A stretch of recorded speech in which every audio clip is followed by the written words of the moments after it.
All right, everyone, welcome back to another episode of Campfire Talks. Today we're going to be talking inspections. Now, this is going to be applied to Florida engineering since our inspections division, as of right now, is currently only based here in Florida. So we have a lot of inspections that Michael and I are going to be talking about.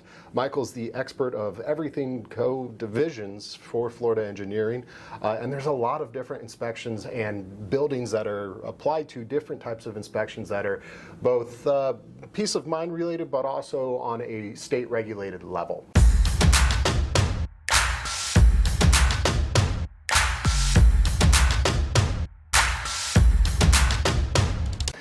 So Michael, how are you doing today? Good. Thanks for having me. Yeah, absolutely. So I'm excited to get into it. A lot of people that either live in Florida or even out of the state are very familiar with the Surfside collapse that happened on the east coast of Florida, and a state-regulated inspection came about because of that collapse. So I want to go ahead and ask right off the rip, milestone inspections. A lot of people are familiar with them. However, what is a milestone inspection in Florida? Sure. So a milestone inspection is a required inspection for condos that are 3 stories or more and 30 plus years old. So 30 or 30 plus years old. The idea is basically it's a visual inspection. So that's the key thing. Our engineers go out to the site, do a visual inspection of the property. I always tell people when I'm talking to them about these inspections is that we're not necessarily reinventing the wheel on these inspections.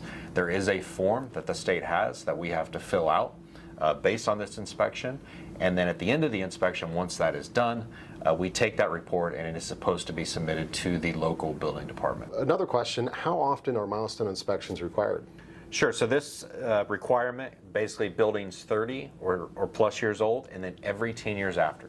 Okay. So when a building hits that 30-year mark, it's going to be required 40, 50, 60-year mark as well. So there's, from my understanding of milestone inspections, there's different phases that are involved, right? Correct. So phase 1 milestone inspection is a visual inspection. That's the key thing. Phase 1 is just visual. And if a milestone fails from that first phase 1, that visual inspection, what happens after that? So it could be a couple things. One of which we could say, hey, there are repairs that need to be made.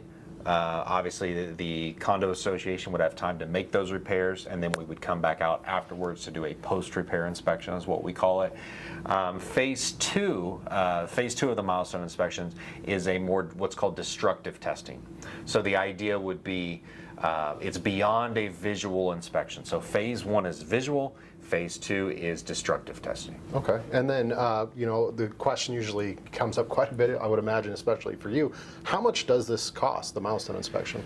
Really depends. So it honestly depends on the size of the building. So obviously a smaller building is going to be a little bit cheaper than a large association. So we run into associations that are 1 building, 3 stories, 30 units. That's probably the most common one we run into. We also have them where it's 20 buildings, 3 stories each, and there's 600 units. Oh, wow. Okay. So it's really going to depend. The key thing we need to know when I talk to customers is, hey, where's your building located? What's the association name? And then get a general size of the property. So number of buildings, stories, and units. That's all what we take into account when we price these. Is there a time frame for getting the milestone inspections completed by? Depends on the year. So really they're supposed to be completed by the end of this year, 2025. But again, if your building is 29 years old and they're going to be hitting 30 next year, next year's end of year would be your end date. So it's really depending on the age of the building. But based on this new legislation, buildings 30 years and older and more, it's going to be by the end of 2025. Well, okay. So as far as like a regular building inspection, so they could have somebody come out, they do an inspection. What sets it apart, the milestone inspection versus just a regular inspection? I would say the differentiating factor between a milestone inspection and a regular structural inspection, regular balcony inspection, is that this is state required. Okay. And so again, a lot of times on those miscellaneous inspections, kind of how we would categorize them, we provide our own report. Okay. On the milestone, we fill out the state's report that the state created, and so it's very specific. But really, the key difference is they have their own form, so we follow those requirements, and it's required by the state, not just a more of a peace of mind inspection. That makes a lot of sense. Okay. So another inspection that we handle is reserve studies, or structural integrity reserve studies, SIRS, if you will. What is a reserve study when it comes to HOAs or condos? Sure. So the way I always describe a reserve study to somebody that it's new for them is that it's very similar to preparing a budget. The idea is we go into the property, take a look at all of their common areas, maybe even their buildings like a clubhouse, a pool, could be the structure itself.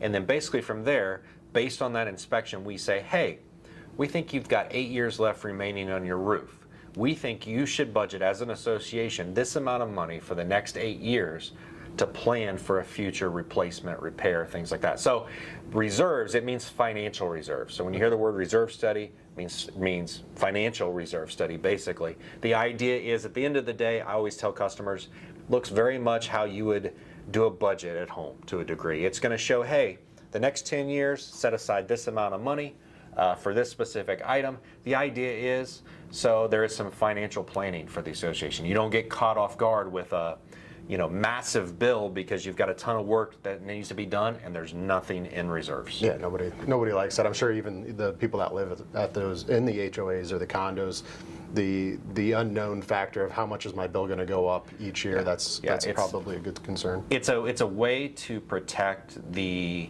association and really help them plan for.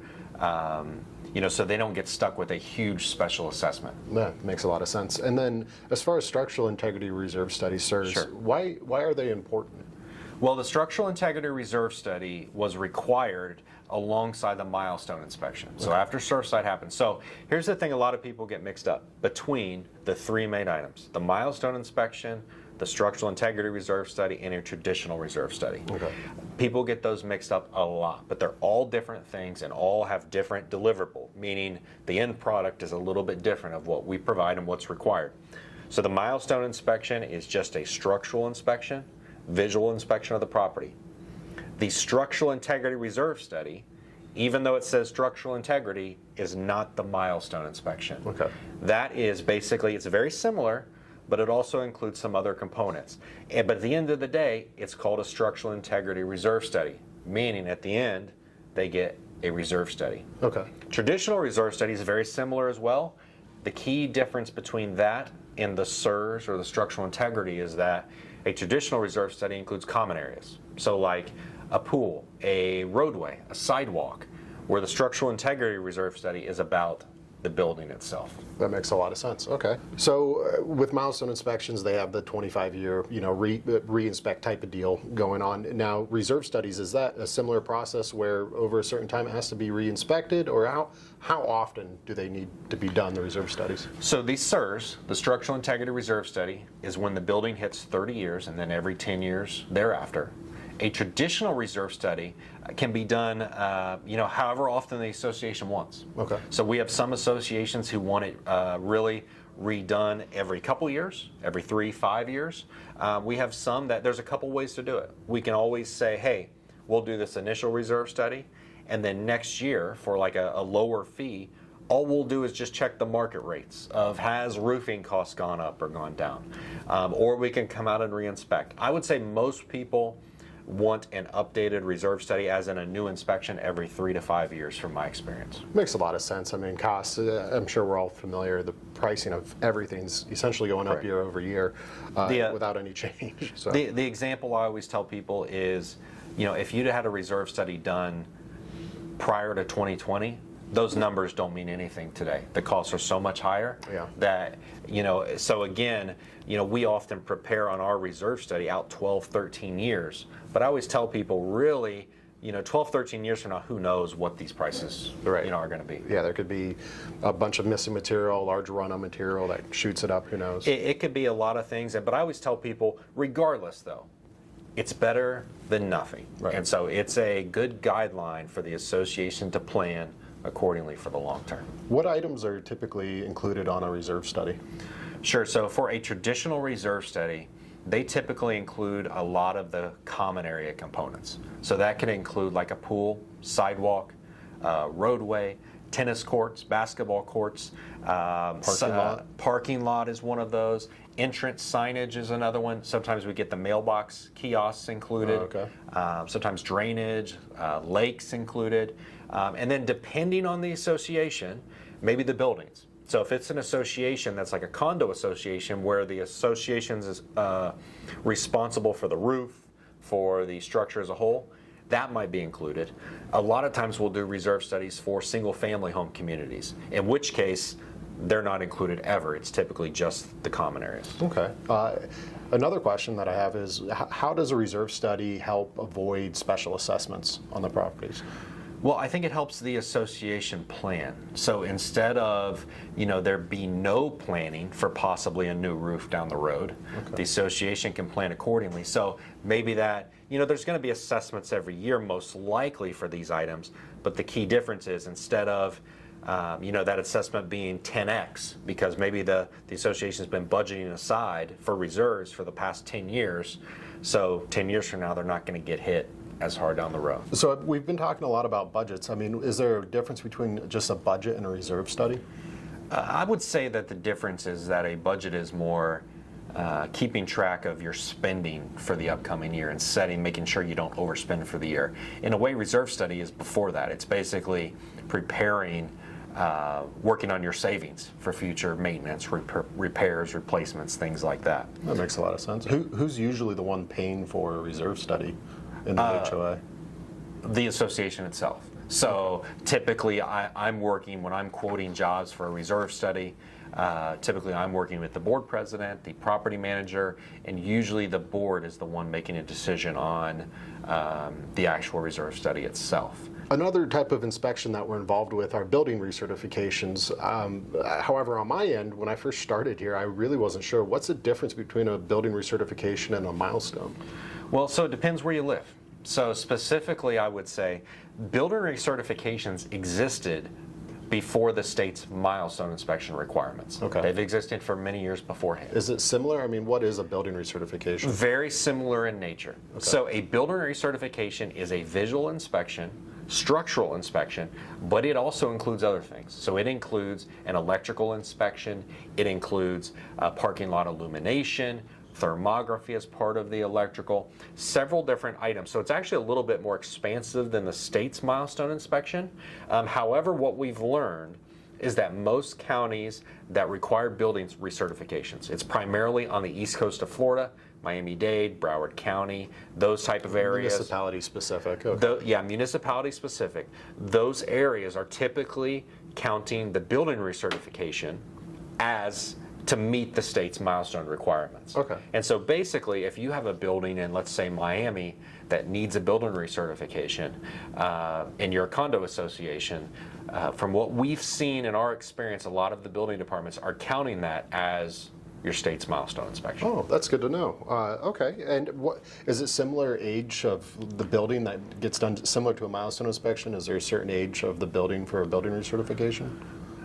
Very similar. So builder recertifications, depending on the county, can be required as early as once the building hits 25 or 30 years old, and then every 10 years thereafter. So again, just municipality specific. Municipality specific, 25, 30 years, 40, 50, 60, and so on. The key thing about building recertifications are they are not only just required for like condominiums, we see them most often for commercial properties. Oh, okay. So could be something as small as a gas station, we see the recertifications, up to large warehouses, up to 40, 50 story, structures. And so typically what will happen in these cases is the county or municipality will send out a letter to the property owner saying, hey, your building recertification is due coming up. You have until this deadline to get it completed. Usually at that point, that's when we start that conversation with the customer. Oh, excellent. We've covered, for the previous two inspection services that we provide, we've covered what's included. What's included with the building recertification? What items are covered? Sure. So technically, when people reach out to us, the couple questions we need to give them a quote are, hey, where's the building located? What's your address? Size. Are we talking 10,000 square foot? Are we talking 600,000 square foot? How many stories? How many buildings? And then from there, we would basically schedule the inspection. Depending on the size, could be anywhere from 1 to 4 days to do the inspections. What's included? The structural portion of the inspection, electrical portion of the inspection, thermography is part of that, Okay. parking lot illumination, guardrail inspection. The illumination is like, hey, we have to go out at night and make sure that the lighting is sufficient for the parking lot. And basically those items are all part of the recertification process. We handle all of that in-house. And so basically what we do is we schedule those inspections. It probably takes a couple different guys to do all those different items and then submit the paperwork to the building department for the customer. Well, it's good to know. We handle everything, basically a turnkey Correct. report. The key thing that I always tell people though is there's one item that we that I always note is on the letter that they receive for the building recertification, there's an application fee to the building department. So when we quote a job to the customer, it includes everything other than that application fee. That makes a lot of sense. I mean, and fees, I would imagine, vary depending again on the Municipalities. Some municipalities are, $200 and some dollars. I've seen them up to over $1,000 depending on the municipality.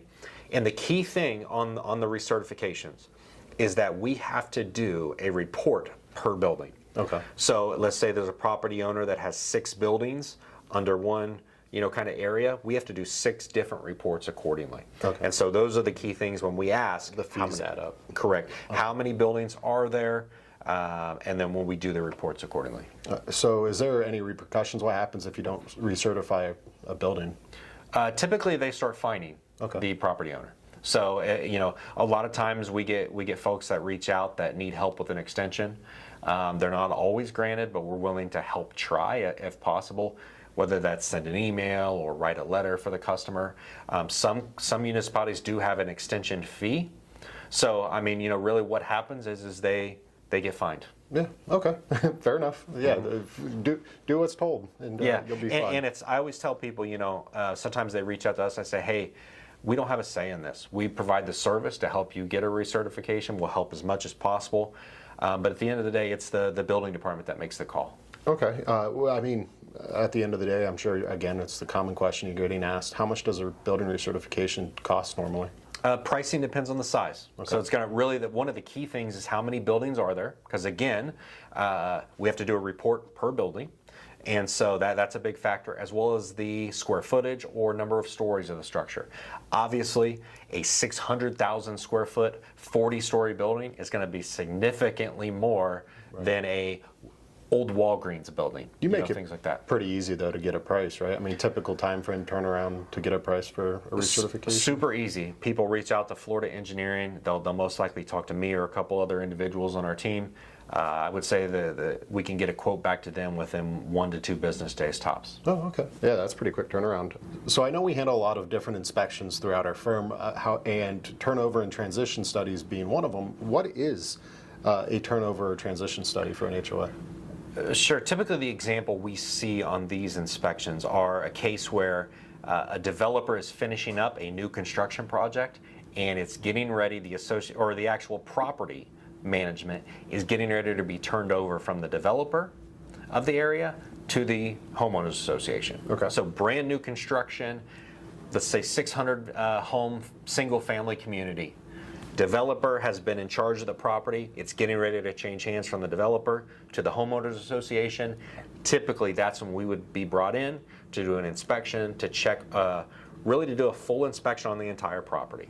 I think the idea is to make note of any areas that are in need of repair, replacement, and basically communicate that to the customer before that transition takes place. So that also would include, why would a new HOA that's taking it over get it done? It's more or less the peace of mind, understanding exactly what's going to be involved when they take it over. Correct. So the idea is that an association knows when it's taken over. Either one, they can address areas with the developer before it changes hands. I think that's probably one of the key items. Whether they can address that with them before it changes hands, or also they're going to have an idea of, based on a third party opinion from the engineering firm of, hey, this doesn't look right to us. This needs repair. Maybe the roofs, something wasn't installed correctly. Things like that. Florida Engineering would give them a report of, hey, here's our third-party take from our experience, from our expertise of the quality of these items in the community, whether it's issues with a sidewalk, issues with a roadway, issues with storm drain, any of that. So sidewalk, storm drain, I mean, so those are some of the items. What's all included in a transition report? What are some other items? Very similar to a reserve study in the sense that we're inspecting a lot of the common areas as well. So it could include a clubhouse, could include a pool, could include the structural of the actual buildings, roofs, like I said, lakes, drainage, a lot of different items. If people go to our website, they can actually see a full list of what that includes, as well as when we quote the job, we have it pre-scoped out to show the person, hey, here's what's included in the scope of work. When I talk to people, I always ask them too, because every community is different. Some communities have a lot of amenities, some of them have very little. And so we typically will make sure, I'll talk to them and ask, hey, do you have multiple clubhouses? Do you have tennis courts? Do you have fitness room? Things like that. We'll ask and we'll include that in the scope of work. So when we go out there, our guys check those things out. As far as the items that are covered in a reserve study, how is a turnover study different from a reserve study? So I would say the final deliverable between a reserve study and a turnover transition study are very similar. I think the key difference between the two is, what's the context? What's the reason the association or the developer is getting it done? Okay. Again, a reserve study is basically when we're brought in to an existing association to basically inspect the property and give our take on, hey, here's what we think that you all should set aside for reserves to plan for future repairs, replacements, things like that. For example, hey, you need to set aside this amount of money for a future maybe repaving project down the road. Really the key difference between a transition turnover study is that it's changing hands from the developer to the association. Okay. So the context is key. So transition turnover study is when it's changing hands. Reserve study is when the association's already been established. Pre-existing, and in most cases I would say has been established, 40, 50 years. Okay, well, I've learned a lot during that one. Another area that we, again, we're involved in a lot of different layers of inspections in the firm. Again, anywhere from state level required to peace of mind, if you will. One of which I believe is the property assessment reports. What is a property assessment report, or the PCA, if you will? It is a complete inspection of the property. The context that we see this in often is when somebody is getting ready to purchase a property. Okay. So somebody's getting ready to purchase a hotel. Somebody's getting ready to purchase a commercial building. We've seen them, somebody's getting ready to purchase a Walgreens on the corner. And basically what they want is they want a qualified professional, a professional engineer, an unbiased take to go in there, give our opinion on the property and say, hey, here's our take. We looked at everything. Roofs look great. Structure looks great. Hey, we do think that you may want to set aside this money for reserves. It does look like you got about 8 years left on the roof, for example. Okay. But really, the key item is when it's needed. And so we typically hear from customers on these when they're getting ready to purchase the property, and again, want a third-party, unbiased opinion to come in and say, property looks good, or hey, we see a couple issues. Is it primarily just commercial properties, or do we do it for residential properties as well? I would say property condition assessments are primarily for commercial purchases that we've seen so far. We can do structural inspections for residential, but I would call that more of a standard structural inspection, not a property condition assessment. Is primarily been all commercial, from a single building to, we've done them for hotels. Okay. Perfect. What's included in the PCA inspection? A property condition assessment, property assessment report is what it's also called. Those typically include a structural inspection, electrical inspection, as well as around the property. So we'll take a look at the parking lot, sidewalks, things like that. Again, the key thing is it's a visual inspection. I always like to make that very clear to the customers. We're not doing any testing of concrete or anything like that. It is a visual inspection. However, if we're there and we see an area that we believe needs beyond that, we'll make sure to communicate that to the customer. How does this inspection help in real estate transactions? I mean, I'm sure it's if the buyer is going into a property unsure and we come back and say, hey, there's multi-million dollars worth of work that needs to be done, is that something that could hinder or help the process with the transaction? I mean, it absolutely depends on the property. I mean, to me, if I was buying a property condition assessment is a no-brainer. Right. If you're spending $4 million to buy a small hotel, it is a no-brainer to get this done. Can't afford not to buy it type of deal. I think the idea, again, is it is an inspection that gives the potential buyer peace of mind going into the purchase. Or caution for concern type. Correct. Okay. Peace of mind to know, hey, everything looks great. You know, I'm excited to own this building. Or hey, the engineer brought up some, legitimate concerns that I need to know before I, sign the final paperwork to purchase the property. Now, is it the lenders that are requesting this? Is it the buyers, the seller? I mean, who's handling the request of this assessment? I would say the far majority of the property condition assessments are typically the buyer reaching out to us. Okay. Usually the buyer or real estate agent on the buyer's side. That makes sense. So okay. typically the real estate agent is working with their buyer, or the buyer themselves reaches out directly. So I would say whether you are a realtor or whether you're just a commercial property owner, we should be able to help you on these type of projects. So how long does a property condition assessment take to complete?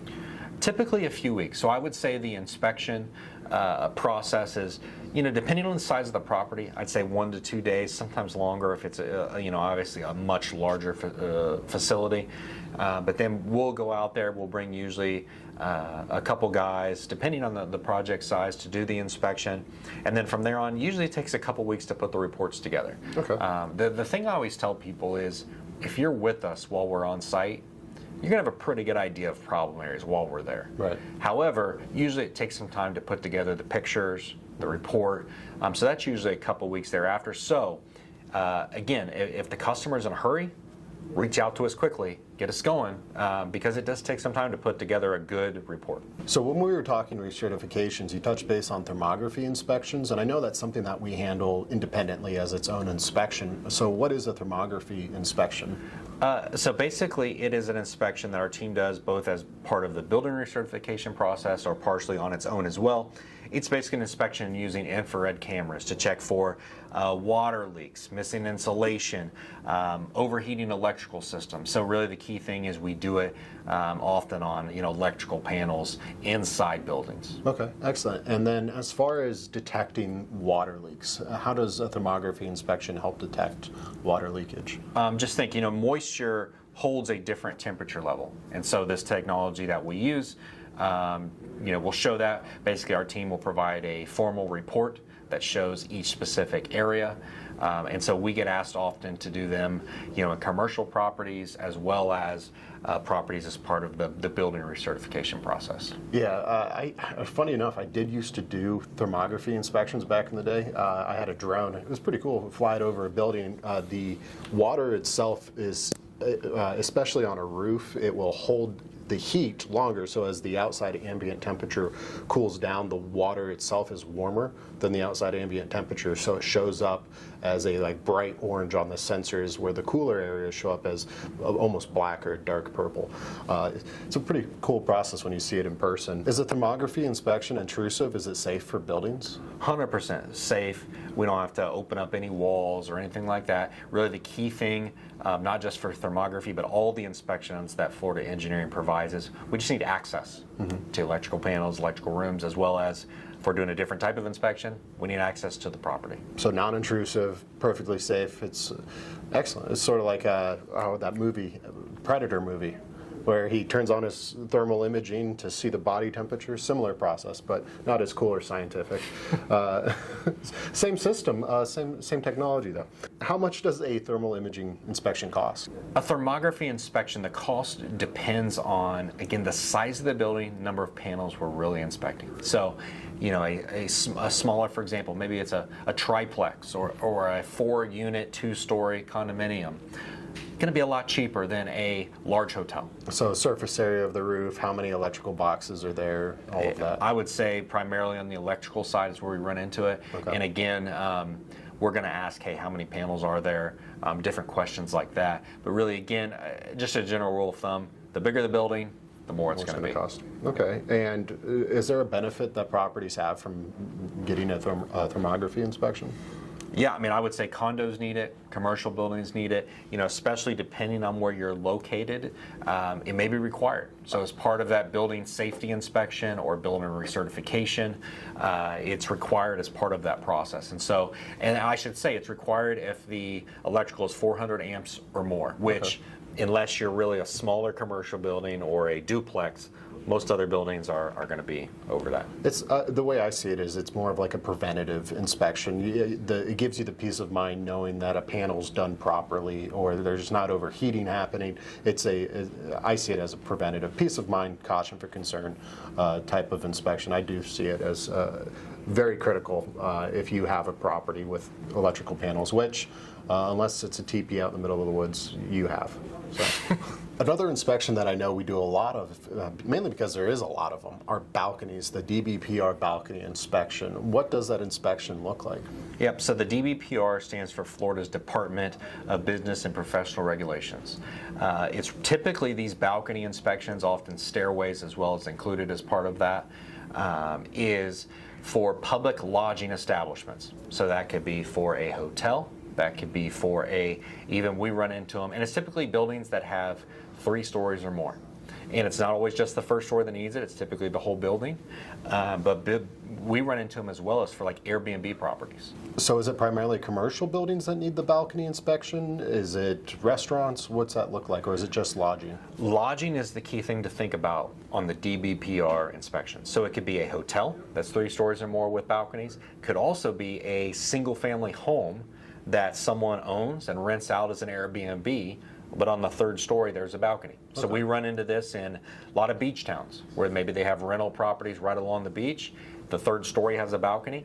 Usually we run into those pretty often where they need a DBPR inspection. It is a visual inspection of the balcony, and there's a form that we have to fill out and give to the owner. And so basically, typically they're, depending on the size, 1 to 2 day inspections. And then basically we come out there, do the visual inspection, fill out the form, and then they're typically required every 3 years. I was going to ask that. So every 3 years it's being required. Are they notified by the state that it's needing to be completed? Yes, usually the DBPR themselves will notify the owner if the inspection is needed. Okay, so I would imagine as the lodging establishment, if you will, as they're getting their licenses to do so, they're signing paperwork that says, yes, every 3 years I'll be getting this inspection done. Yeah, I'm not sure what paperwork they have to sign, but I do know that just from experience talking to customers is that usually this is something they need to have on file. So when that inspector, it comes by, they have it ready. Usually what happens when we get to do a quote for someone, the DDPRs came by and they found out their inspection was expired or hey, it needed to be redone. And in that case, it's pretty simple. People reach out to us for a quote. We need to know size of the building. Hey, are we inspecting 1 balcony or are we inspecting 600 balconies? And then basically we get a quote, go out there and do it. Yeah, 600 balconies, is that the 2-day inspection? So another question I had, I've been on balconies after a hurricane and they're a little wobbly. So what happens if we're doing a visual inspection and we find something that, hey, this is huge caution for concern? A couple things. I think the first one is we're going to communicate it to our customer, the owner, that hey, there's an issue with these balconies. Basically, we're going to say, hey, here are the repairs that are needed. Here's the problems. We can provide repair plans to the customer if needed, that are going to be signed and sealed and ready for permitting and ready for their contractor to use. We don't do any repairs ourselves. We're not involved in the construction process, but we can handle the engineering. We can handle the inspection. Obviously the DBPR inspection. We can also come back after the repairs are made to say, hey, everything looks good, was repaired properly, and at that point we would fill out the form, give it to the customer. Is the balcony inspection one of those inspections that, get done at the same time as, say, a milestone inspection is getting done? Is it the same thing, or? Not typically. Not typically. I would say this is more, random. And basically based on lodging. So, I would say we do balcony inspections as part of the milestone, as part of the recertification, but it doesn't really coincide with the DBPR inspection. So, and this is, I guess I would love to know, and I'm sure the viewers as well. Say we're there for the milestone inspection. If they say, hey, we also have this letter that says we need to have a balcony inspection done, will we file both of the forms? Put together both of the forms, the DBPR balcony inspection form and the milestone inspection form? So we would file the milestone inspection form, we would file the recertification inspection form. The DBPR, we send to the customer. They handle all that. And I don't believe that it has to be filed, but I do believe they have to have it on file. So they have to have it available at the property for the DBPR. And they, depending on that inspector, they may have to send it to them. But we're not really involved in that process. We basically send it to the customer, they handle the DBPR filing, all that. So I know we do roof inspections in Florida, right? What does a roof inspection look like at Florida Engineering? Sure, so we get a lot of different requests for roof inspections. Could be maybe someone just got a new roof installed. They want us to come out and basically just give a third-party opinion. Hey, yep, we think it was installed properly, everything looks good, you guys are all set. The other one we get is maybe somebody's considering getting their roof replaced. Usually it's like a commercial property or a condominium building, and they want us to come out there and give our take to say, hey, we think you got 2 to 3 years left on your roof, or we think some repairs could be made, or we think you guys need to completely replace the roof. And so usually we're hired for peace of mind to come out there and just give our take. I would say the other one that we run into often is either in progress inspections while the roof is being repaired. Just to, again, peace of mind for the owner, for the association. Or sometimes, folks maybe they got 2 to 3 quotes, and the 2 to 3 contractors have kind of proposed different items. We've been hired before to come out and evaluate the roofs and then say, hey, these two out of these 3 quotes look pretty accurate. This is what we believe is the best route forward. Just an unbiased take to just give our opinion on it, and then say, hey, pick which one you like the best from there on out. But really, I would say roof inspections, it's for peace of mind for the customer, whether that's a condo, whether that's a property owner, just to help give them direction on roof looks good, roof needs replaced, or here's the best route. Is it typically just the owner of the property that's bringing us out, or is it the insurance agent? Is it a public adjuster, or is it just primarily the owner of the building? Could be all the above. Could be owner of the building, could be association, could be realtor, could be insurance adjuster, could be property manager. We've seen them all. Well, Michael, we've asked a lot, and I appreciate all of your time, answering all of these questions. I know there's some other inspections that we do, rapid fire. What else do we do here? So I would say we do a ton of structural inspections for different types of properties. We've talked about milestones, recertifications, all that. But we do them on specific items for residential commercial properties as well. Here's an example. Maybe you've noticed on your vacation house that you're starting to see some cracks form along the wall. Hey, I want to hire an engineer to come out here and tell me, is this serious or not? Or is this just something cosmetic? Maybe you had hurricane damage and you need to decide, hey, can this be repaired, or do I need to start over? Come hire somebody. We don't do any construction. So a lot of times people hire us to come out and just give our take on it, our kind of expertise, our expert opinion to say, hey, we do think that this could be repaired, or we think it needs to be replaced. So those are kind of the reasons we get hired. I would say mostly for peace of mind. Another example would be somebody's buying a house. Maybe the home inspector has flagged something that requires an engineer to look at. Maybe a home inspector, I had one today. Home inspector saw something in the trusses that was uncommon and said, hey, you need to hire a structural engineer to come inspect this and give their take. And so in that case, customer reached out to us, and we're going to schedule to go out there and just say, hey, looks good, or hey, yeah, actually that's a problem. Now, I know, of course, we do a lot of structural inspections and a lot of structural reports, but I also know we have a PESI. What is a PESI, and what sets us apart having that? Sure. So we've got several PEs on our staff, and so basically PE means professional engineer. It's a licensed Florida professional engineer. PESI is another license on top of that. So it means professional engineer special inspector, which means they've worked long enough and worked on threshold buildings to have that PESI license. Okay. And so our individual who heads up our inspection team has that PESI certification, meaning at the top we have a 30 plus years of experience heading up our inspection team that oversees all of our projects, which gives our customers, real good peace of mind, real good confidence that what we're inspecting is accurate. That's great to know. Yeah, but a standard engineer can do the design or help with the building, making sure it's structurally sound, but having somebody that has extra schooling up and above that to make sure that the inspections are done appropriately, they know what they're looking at is critical. It really is.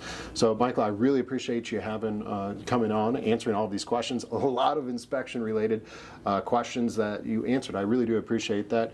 If you have any inspections that we've gone ahead and listed, you can check the description below for a full list, as well as other sources that we have. Thank you so much for watching episode 4 of Campfire Talks, our inspection division. Michael here, you'll probably be on the phone with him if you request a quote or if you have any questions regarding any of the inspections that we have. Be sure to check out our website. We've got extensive blogs as well. All of that will be listed down in the description below. This was Florida Engineering. We'll see you at the next episode.